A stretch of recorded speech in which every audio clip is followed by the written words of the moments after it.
Recognize Senator Kiko Pangilinan for... Yes. Okay. I've used my time. Thank you, Chair, for your patience. I'll continue to stay. Thank you. Yes, I apologize for my.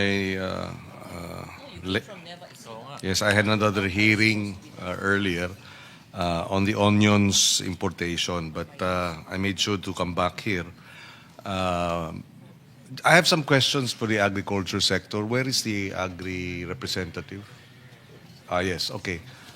Director Estrada, that's correct. Pinag-usapan itong impact ng pagtaas ng presyo ng urea. No? I'm told that China has, if not this morning or this afternoon, announced that it's no longer going to export fertilizers except for Amosul. Is that right? How? Please put on record. Yes, sir.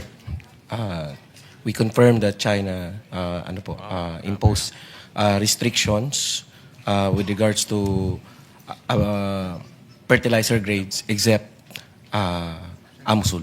Yes. Okay. And earlier, nabanggit na we've already secured 80% of our fertilizer requirements. Is that correct? How does that work? In-announce ng Department of Agriculture, I think, a couple of days ago, na 80% of our fertilizer requirements has already been secured. Our report to the secretary is that our current inventories is for as far as the requirements for April, we are secured. April. Yes, sir. Does this include the proper distribution? And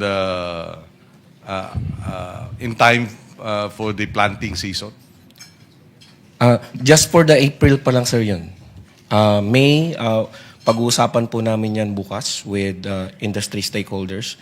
Because, yes. Okay, go ahead. Continue. Yes, sir. Kasi doon po yung onset po nung wet cropping season po natin. And we anticipate about 6.8 million bags na requirement for that. We barely, for now, sir, we just barely bridge yung ating March requirement. Okay. So, When you say barely breach, what does that mean? Lumampas? Halos same level pa lang po ng 2025. But the January and February, negative po yung arrivals natin for the importation, barely plainly because of some restrictions imposed by China for, I think it started, sir, hindi lang po yesterday, but for the past 6 to 7 months. Okay. So yung announcement na may restriction was not just because of the Middle East Israel-Iran war? Yes, sir. When they started imposing restrictions, they started with the complete fertilizers. Yes, yes. Okay. So anong epekto nito sa susunod na planting season, itong pagtaas ng presyo ng urea? Mababawasan, sabi niyo, no, ng how much again yung magiging bagsak sa yields, yung estimate ninyo?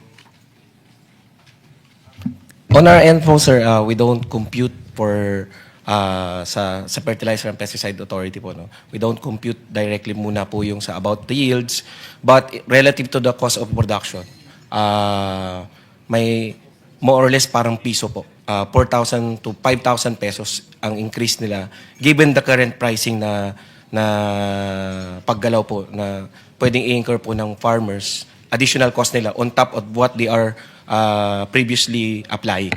Yan. Okay. So you're with the Pesticide Authority. Yung DA proper, wala rito? Because I want to find out, based dun sa presentation nila, ang tatanggapin ng selected farmers is about, based on the assistance, is about 2,000 pesos plus, covering about 2,300 pesos per farmer, no? For rice, corn, and sugar farmers. So it's limited. And for fisheries, only 400,000. Obviously, hindi siya sapat. At anong gagawin ng anong plano ng DA para ma-address yung ibang farmers?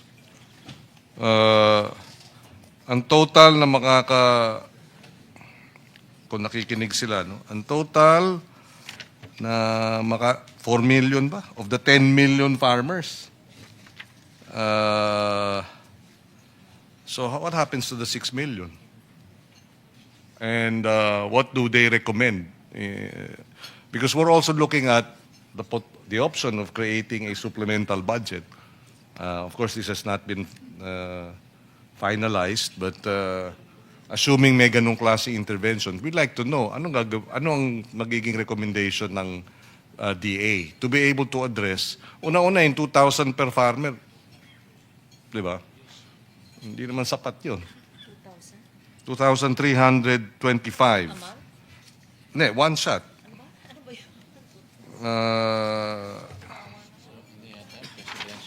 Yeah, for the 10 billion presidential assistance for farmers and fisher folk. So yun yung pinaka-source na nabanggit nila. And then they have about 75 plus 50 million. 115 million for fisheries. But ilang fisheries na yung 15 mil? Yeah, 15,000. But there are,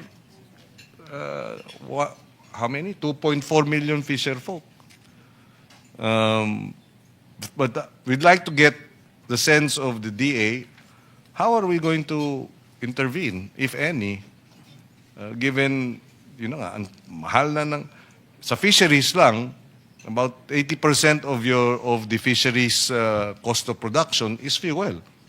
So, every other day na nga lang daw lumalabas. Ang sinoshoulder ng fishery sector is 500 per labas, dagdag. So, clearly, itong 2,000, pang 3 araw lang. O 4 na araw lang, tapos wala na. So if the DA is not here now, I know they were here the first time, we'd like to request them to submit to us, out of the box type of interventions for us to be able to address itong larger sector. Karampot lang it's a token No, malaki ang kokonti na nga lang ang makikinabang, maliit pa. Diba? And of course, in the end, this is our food security. Whatever you're eating, unless we all import whatever we need to eat, diba? But wala ata dito, Mr. President, Mr. Chairman. But maybe the committee can instruct the secretary to respond to our initial inquiries as to if ganito lang, anong gagawin natin? Of course, they have the contingency fund, the quick response fund. But the problem with the quick response fund is it's limited to infrastructure repair, etc. So mukhang hindi at replenishable yun. Pero di ba baka dapat we need to tweak itong current appropriation provisions so that pwedeng yung quick response fund ay tugunan yung gaps dun sa assistance. Merong contingency fund. Also, calamity fund. Meron bang plano ang DA to source the calamity fund because there is a state of emergency to be able to add support for the farmers and fisher sector? I would like to think, and I think, recognize naman ng crisis committee yun, Mr. Chairperson, na number 2 sa priority yung food security. Pero mukhang hindi number 2 sa funding. So, paano natin itatapat yung priority dun sa appropriations? So saan nila? We identified the last time about 177 billion, pero if I'm not mistaken, sa last hearing, naging 230 billion na. No? Ang possible sources. So, kung ganun, saan pwedeng kumuha yung food security interventions natin ng DA at ng DAR, di ba? But unfortunately, wala nga rito. Yeah, umalis na. Oo. Yeah. Well, yun na nga. Baka sa next hearing, I will raise this, no? Kasi clearly kulang, di ba? As it is, and given more than 100% increase na yung fuel, kulang yung ating intervention. And kung kinakailangan ng we end up having a supplemental budget, we'd like to know how we will address itong kakulangan sa support and assistance sa farmers and fisherfolk. Mr. Chairman.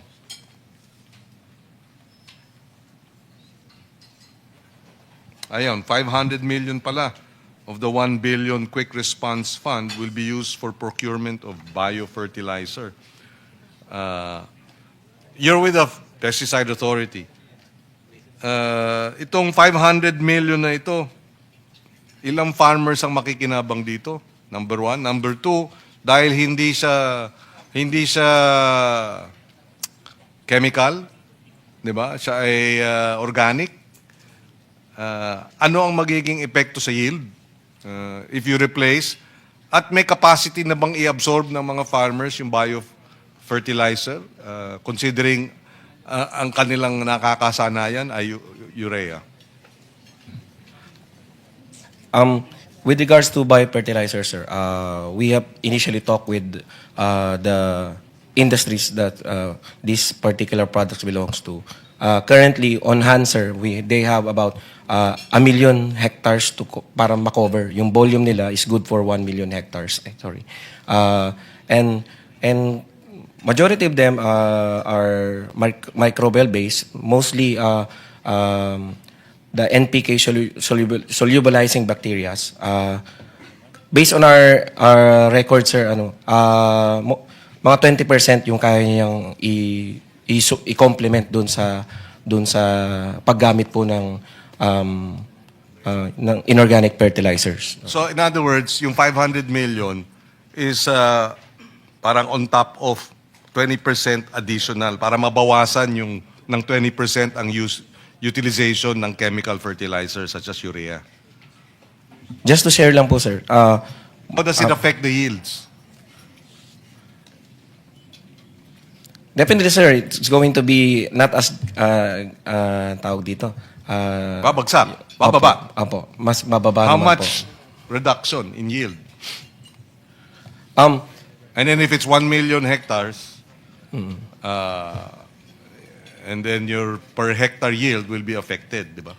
Based on our 2022 experience when we have the Ukraine-Russia war, yung mga farmers natin noon nag-reduce po sila ng 1 to 2 bags of urea. Ang ginamit natin na pangsalba po doon sa yield levels ay paggamit po ng mga biofertilizers. Yeah, understood. And you're saying you will reduce the dependency in urea by 20% with the biofertilizer. Pero how much reduction in terms of yield? Ang naging final output namin po noon, bumaba po siya na about 19.7 from previously 20 million metric tons. 19.7 million metric tons. Opo. In other words, bumagsak ng... 300,000. And how much percent is that? 300,000. 300,000 of 20 million is about Less than... less than 1%. Yes, sir. So not bad. Okay. And the cost is cheaper. Cheaper. Okay. So this is an opportunity to redo, di ba, our mix. As a matter of policy, we reduce the cost considerably, pero maliit lang yung bagsak sa yield. Di ba? So that's one. Okay, so sa 500 million subsidy, assistance, ilang farmers ang makikinabang doon? Would you have the data? I don't know if that's enough. And this is is primarily rice farmers, no? Tama? O rice, corn, and and sugar. Ano ba yan? Rice lang yan, di ba? Yes, sir. Rice po. Oh, Rice. so okay. So But sir, to put also in the record, the NPK solubilizing bacteria are also good for corn. okay, but the 500 million is Rice. For rice. So ilan na makikinabang doon sa 500 million? At a cost of 1,500, sir, ano po, nasa 300 to 400,000 farmers lang po yun. Of the how many? 10 million total farmers, but rice farmers is About 2.8 to 2.9. so 10% lang. Tama? So maliit din. Di ba? Okay, so again, parang drop in the bucket, di ba? Itong 500 million to be provided to our rice farmers specifically. Okay, so we note that. Anyway, Mr. Chairman, we'll request in the next hearing to get these clarifications kasi clearly parang hindi enough, hindi given that we were able to identify at least possibly 230 billion, di ba, worth of fund sources.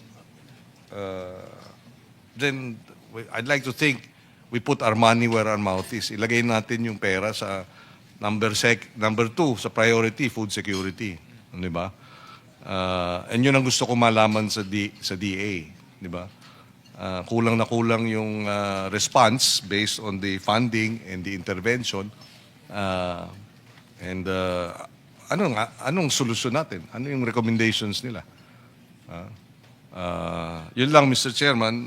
Maybe I might have a few more questions later, but in the meantime, I will review first the other